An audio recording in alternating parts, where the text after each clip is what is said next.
আসসালামু আলাইকুম। চলে আসলাম কয়েকদিন পরে নতুন একটা ভিডিও নিয়ে। আসলে নিজের পার্সোনালি কাজের জন্য একটু বিজি ছিলাম। দুদিন পরে আসলে দোকানে আসা।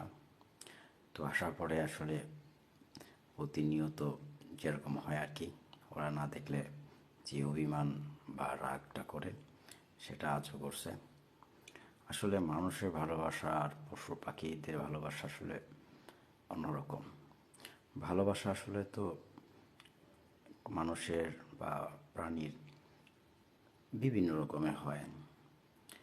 কারো ভালোবাসা অন্তর থেকে হয়, কারো ভালোবাসা আসলে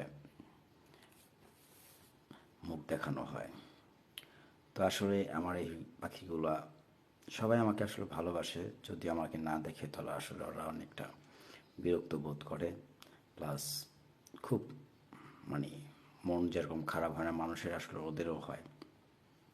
তো পাখি না পাললে আসলে বোঝা যায় না, বা বুঝবেনও না। যারা পাখি পালে আসলে তারা বুঝবে। দেখেন, ও আমাকে এত রাগ করে আজকে কামড় দিতেছে, কারণ 2 দিন আমি ছিলাম না। ও কিন্তু আমার হাতে তো এমনিতে রেগুলারই আসে, সবসময় থাকে, কারণ তো আমার হেড মিটিং করানো।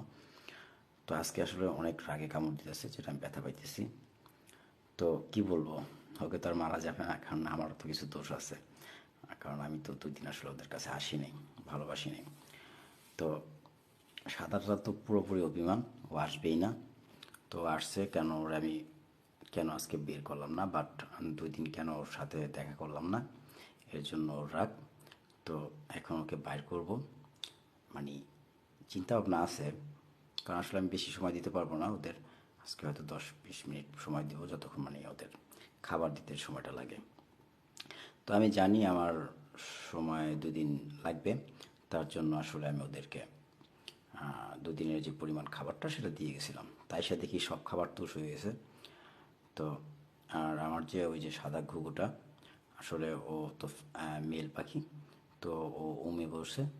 তো এর জন্য আসলে ওকে ডিস্টার্ব করি না। তো এখন বেশিরভাগ সময়টা আসলে ওর প্রতি দেওয়া হয়। তো প্রচুর অভিমান করছে। তো ফুল ভিডিওটা আসলে আনা হয় নাই। যখন আমি ভিডিও ক্যান্সেল করে ওদের খাবারের সব কিছু পরিষ্কার করতেছিলাম, খাবার দিতেছিলাম, তখন আসলে ও আমার কাঁধে এসে বসে। তো ভিডিওটা আসলে করা হয় নাই, কারণ আমার ভিডিও তো আমি নিজে একাই করি। আমার ভিডিও করার মতো আসলে কেউ থাকে না বা কেউ করে না। তো এর জন্য আসলে আমার ভিডিও ওরকম গর্জিয়াসও হয় না। এই যে আমার ঘুঘু পাখিটা ওই যে ওমে বসে রয়েছে, আর মেল পাখিটা ওই যে ডালের উপরে বসে রয়েছে। তো সবাই দোয়া করবেন আমাদের জন্য বা আমার পাখির জন্য। সবাই ভালো থাকবেন। আমার আরও 3টা নতুন বেবি বাবু পাখি হয়েছে, ওদেরও কালকে বের করবো ইনশাল্লাহ।